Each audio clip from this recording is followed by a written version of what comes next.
Hello दोस्तों, तो जो आप लोग डेली यूज करते हैं, पेमेंट करते हैं, लेन देन करते हैं यूपीआई के द्वारा, मतलब फोन पे, पेटीएम, भीम पे, गूगल पे, अमेजोन पे, जिससे भी आप डेली पेमेंट लेते हैं, देते हैं, लेन देन करते हैं, ट्रांजैक्शन करते हैं, तो उस पर भारत सरकार के द्वारा नया रूल आया है जो कि 1 अगस्त 2025 से लागू होगा। और उसमें साफ साफ सरकार ने जारी किया है कि ये नियम 1 अगस्त 2025 से यूपीआई पर लागू होने वाले हैं। और इसके तहत उसने ये भी बताया है कि क्या यूपीआई पे 1 अगस्त से जीएसटी या कोई शुल्क लगेगा या नहीं लगेगा, या कब लग सकता है, इसका उसने डिटेल में बताया हुआ है सरकार ने। और इसके अलावा भी कई सारे रूल्स और नियम लागू किए हैं जो कि 1 अगस्त 2025 से लागू होंगे। तो ये नियम क्या है, हम लोग डिटेल में बात करेंगे, तो पूरा वीडियो जरूर देखें। तो सबसे पहले बात कर लेते हैं कि यूपीआई है क्या।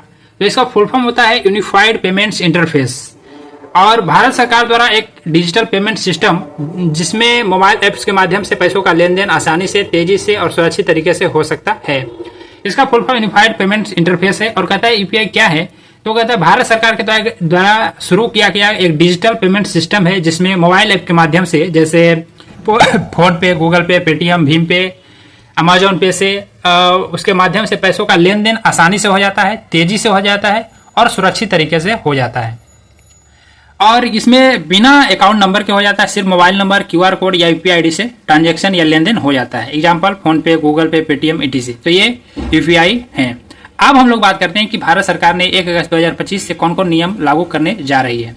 तो सबसे पहला रूल है कि मोबाइल नंबर जो 90 दिन तक बंद रहेगा उसका यूपीआई आईडी बंद कर दिया जाएगा। यदि कोई मोबाइल नंबर जो कि अकाउंट नंबर से जुड़ा है, यूपीआई आईडी आप उससे चलाते हैं और वो 90 दिन तक लगातार बंद रहा, तो उसका यूपीआई आईडी बंद कर दिया जाएगा। उसके बाद दूसरा रूल लागू होने वाला है कि एक दिन में केवल 50 बार ही बैलेंस चेक कर सकते हैं। मतलब पहले क्या था कि आप अनलिमिटेड बार अपने अकाउंट में बैलेंस चेक कर सकते थे, लेकिन अब एक दिन में सिर्फ 50 बार ही बैलेंस चेक कर सकते हैं।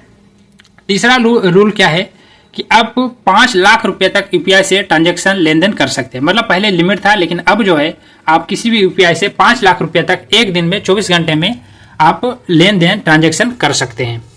और पैसा भेजने से पहले रिसीवर का नाम दिखेगा। अगला है कि पहले नहीं दिखता था या दिखता भी था, लेकिन अब जो है 1 अगस्त 2025 से 100% जिसको भी आप पैसा भेज रहे हैं उसका आपके भेजने से पहले आपके मोबाइल में यूपीआई ऐप्स में आपका नाम, रिसीवर का नाम, जिसको आप भेज रहे हैं वो उसका नाम जरूर दिखेगा, जो भी उसका बैंक में नाम है। अगला है यूपीआई में रिक्वेस्ट पे या रिवर्सल रिस्पॉन्स सिर्फ 10 सेकेंड में दिखेगा। मतलब यदि आप यूपीआई से किसी को भेज रहे हैं तो यदि वो नहीं जा रहा है या लेट जा रहा है, तो वो उसका जो रिस्पॉन्स है, रिटर्निंग का जो पैसा जो आपका वापस आ जाएगा आपके अकाउंट में, पहले वो देरी हो सकता था, लेकिन अब सिर्फ 10 सेकंड में आ जाएगा। पहले वो 30 सेकंड में होता था या और डिले हो जाता था, लेकिन अब वो ज़्यादा चांसेस हैं कि वो 10 सेकंड में ही हो जाएगा। तो ये अगला जो कि बहुत ही अच्छा रूल है जो कि 1 अगस्त 2025 से लागू होगा। और सबसे महत्वपूर्ण जो सरकार ने बताया है, 7वां, कि अभी यूपीआई ट्रांजैक्शन पर कोई भी लेन देन पर जीएसटी या कोई शुल्क पैसा नहीं लगेगा। मतलब 1 अगस्त 2025 से जैसा कि पहले नहीं लगता था, और अब भी आगे भी कोई भी जीएसटी या कोई शुल्क पैसा लेन देन पर नहीं लगेगा। लेकिन सरकार ने यह भी बताया है कि फ्यूचर में ट्रांजैक्शन चार्जेस लग सकते हैं। मतलब अभी तो नहीं लागू कर रही है सरकार, लेकिन फ्यूचर में, इन फ्यूचर कोई ऐसा चांसेज आता है, सरकार को ऐसा लगेगा तो वो फ्यूचर में ट्रांजैक्शन पर चार्ज लगा सकती है। तो ये महत्वपूर्ण बातें थी यूपीआई से रिलेटेड, जिसका दिन में आप लोग कई बार उपयोग करते हैं, तो उससे रूल्स जानना बहुत जरूरी हो जाता है। तो ये हमने बताया जो कि 1 अगस्त 2025 से लागू हो रही है। फिर भी यदि कोई चीज़ डिटेल में जानना चाहते हैं या कोई चीज़ पूछना चाहते हैं तो आप नीचे कमेंट करें, हम उसका जवाब जरूर देंगे। धन्यवाद।